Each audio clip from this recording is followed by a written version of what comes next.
मालदीव के फैसले से भड़के इजरायलियों की मालदीव में एंट्री बैन।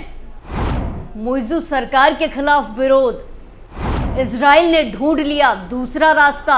नमस्कार, टर्निंग पॉइंट देख रहे हैं आप और मैं आपके साथ प्रिया बिस्ट।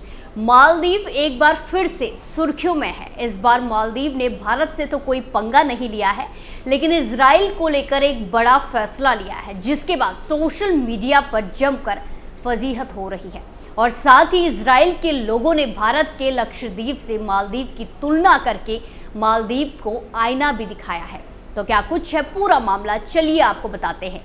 गाजा में इजराइल की कार्रवाइयों को लेकर मालदीव में बढ़ते विरोध के बीच वहां की सरकार ने एक अहम फैसला किया है। मालदीव ने अपने यहाँ इजराइल के लोगों के आने पर प्रतिबंध लगाने का फैसला किया है। राष्ट्रपति मोहम्मद मोइज़ू के कार्यालय ने 2 जून को बताया कि मंत्रिमंडल ने कानूनों को बदलने का फैसला किया है ताकि इजरायली पासपोर्ट धारकों को देश में घुसने से रोका जा सके। मालदीव के राष्ट्रपति कार्यालय ने प्रेस रिलीज जारी की है, जिसमें बताया गया है कि राष्ट्रपति मोइज़ू ने मंत्रिमंडल की सिफारिशों पर यह फैसला किया है। राष्ट्रपति कार्यालय ने बताया है कि उसने इस प्रक्रिया की देखरेख के लिए एक उप समिति बनाने का भी फैसला किया है। देश के गृह मंत्री अली अहसन ने भी इस फैसले की जानकारी दी है। उन्होंने बताया कि इस उप समिति में गृह मंत्री के साथ साथ इस्लामी मंत्री, अटॉर्नी जनरल, आर्थिक मंत्री, पर्यटन मंत्री और विदेश मंत्री भी शामिल होंगे। इजराइल के नागरिकों पर प्रतिबंध लगाने के अलावा मालदीव ने फिलिस्तीन को लेकर भी अहम फैसले किए हैं। फिलिस्तीनी लोगों के लिए क्या फैसला किया? मालदीव के राष्ट्रपति कार्यालय के मुताबिक राष्ट्रपति मोहम्मद मोइज़ू एक विशेष दूत नियुक्त करेंगे जो फिलिस्तीनियों की ज़रूरतों का आकलन करेंगे और साथ ही उनके लिए पैसा इकट्ठा करने के लिए अभियान शुरू किया जाएगा। इस पैसे का इस्तेमाल फिलिस्तीनी क्षेत्र में विस्थापित लोगों की मदद के लिए किया जाएगा। इसके अलावा फिलिस्तीनी लोगों को किस जगह पर मालदीव में ज़रूरत है, उसके लिए भी ये दूत राष्ट्रपति को सलाह देंगे। मालदीव के मंत्रिमंडल ने इसके साथ ही एक राष्ट्रीय मार्च निकालने का फैसला किया है, जिसका नाम फिलिस्तीन के साथ मालदीव के लोग दिया गया है। कैबिनेट के इस फैसले में इस्लामी देशों के साथ बैठक करके फिलिस्तीन के संघर्ष के मुद्दे पर एक प्रस्ताव पेश करने की भी मालदीव की योजना है। मालदीव सरकार का इजरायली लोगों पर प्रतिबंध लगाने का फैसला एक विपक्षी नेता की कोशिशों के बाद किया गया है। मुख्य विपक्षी दल मालदीव डेमोक्रेटिक पार्टी के नेता मिकाइल अहमद नसीम ने बीते सप्ताह आप्रस्तान कानून में संशोधन पेश किया था ताकि इजरायली नागरिकों के प्रवेश पर रोक लगाई जा सके। मालदीव में नई संसद ने बीते सप्ताह अपना कार्यभार संभाला है, जिसकी दूसरी बैठक सोमवार से शुरू हो रही है। हाल ही में हुए चुनाव में सत्तारूढ़ मुख्य दल पीपल्स नेशनल कांग्रेस ने संसद में भारी बहुमत हासिल करते हुए 93 में से 75 सीटें जीती थी। वहीं राजधानी माले सिटी में आम लोग गाजा में इजरायली हमलों को लेकर महीने से प्रदर्शन कर रहे थे और वो इजराइल के नागरिकों के देश में दाखिल होने पर रोक लगाने की मांग कर रहे थे। इजराइल ने क्या प्रतिक्रिया दी? मालदीव के इजरायली के पासपोर्ट धारकों को देश में घुसने से रोकने के फैसले के बाद इजराइल ने भी एहतियाती कदम उठाया है। इजराइल के विदेश मंत्रालय के प्रवक्ता ओरेन मार्मोस्ट्राइन ने कहा कि विदेश मंत्रालय ने इजराइल के लोगों को सलाह दी है कि वो मालदीव की यात्रा करने से बचे। विदेश मंत्रालय ने यह सलाह इजराइल के विदेशी पासपोर्ट धारक लोगों के लिए भी दी है। मालदीव में हर साल तकरीबन 10 लाख पर्यटक पहुंचते हैं, जिसमें से तकरीबन 15,000 की संख्या इजराइल के लोगों की होती है।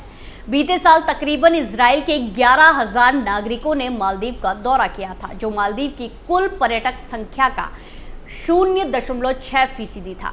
इसके साथ ही विदेश मंत्रालय ने कहा कि जो लोग वर्तमान में मालदीव में हैं, उन्हें भी वहां से जाने पर विचार करना चाहिए। सोशल मीडिया पर फैसले की चर्चा। मालदीव सरकार के इस फैसले की सोशल मीडिया पर भी चर्चा हो रही है। कई इजरायली नागरिक मालदीव सरकार की आलोचना कर रहे हैं। इजराइल के नागरिक और सामाजिक कार्यकर्ता यूसुफ हदाद ने मालदीव सरकार के फैसले की निंदा की है। उन्होंने सोशल मीडिया वेबसाइट एक्स पर पोस्ट किया है, जिसमें उन्होंने लिखा कि 7 अक्टूबर के जनसंहार के बाद फिलिस्तीनियों की एंट्री पर प्रतिबंध नहीं लगाया गया।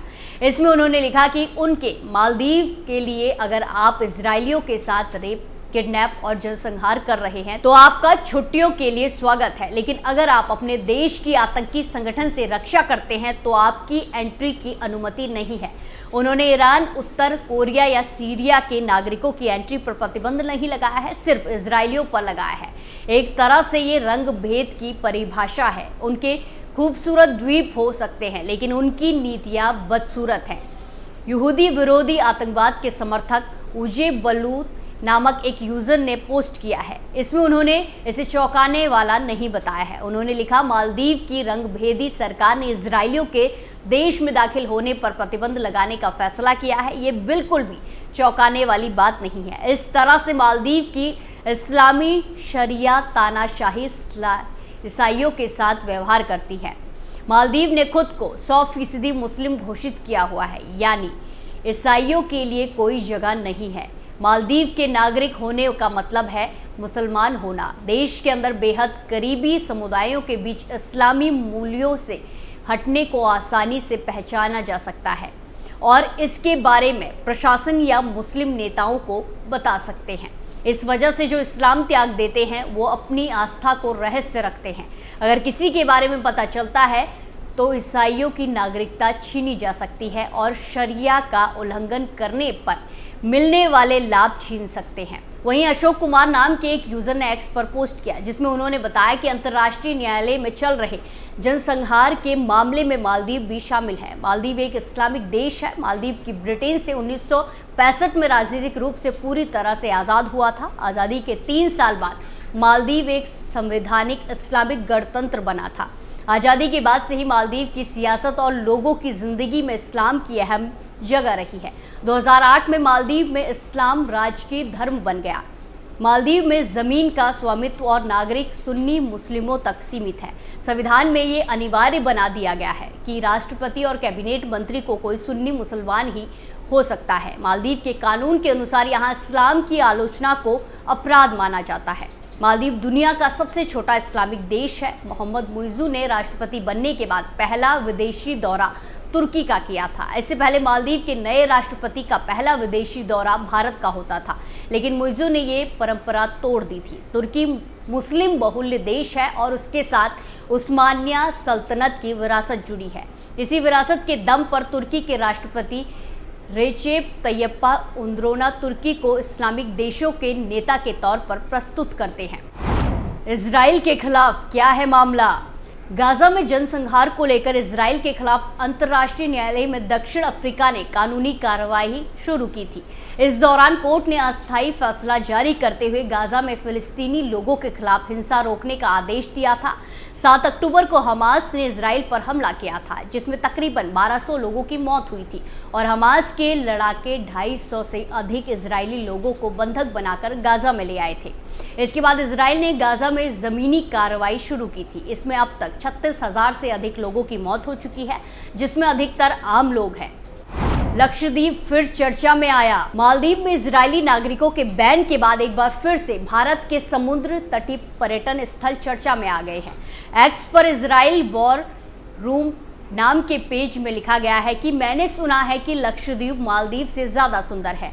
इसी साल जनवरी में पीएम मोदी ने लक्षद्वीप का दौरा करके यहाँ के समुद्र तट की तारीफ की थी, जिससे मालदीव बौखला गया था। भारत के लक्षद्वीप को मालदीव अपने पर्यटन के लिए खतरे के रूप में देखता है। जोड़ी कोहने ने लिखा कि मालदीव ने इजराइल के नागरिकों के प्रवेश पर रोक लगाई है, लेकिन इस बीच कर्नाटक के उडुपी की एक तस्वीर भी उतनी ही खूबसूरत लग रही है। मैंने इसे अपनी लिस्ट में डाल लिया है। यानी कुल मिलाकर अगर देखा जाए तो मालदीव ने जो कदम उठाया है उसके बाद उसकी जमकर आलोचना हो रही है और सोशल मीडिया पर जमकर लताड़ भी लग रही है। वैसे आपका क्या मानना है कमेंट करके ज़रूर बताएं। टर्निंग पॉइंट में फिलहाल के लिए इतना ही। बाकी तमाम खबरों के लिए देखते रहिए कैपिटल टीवी। नमस्कार।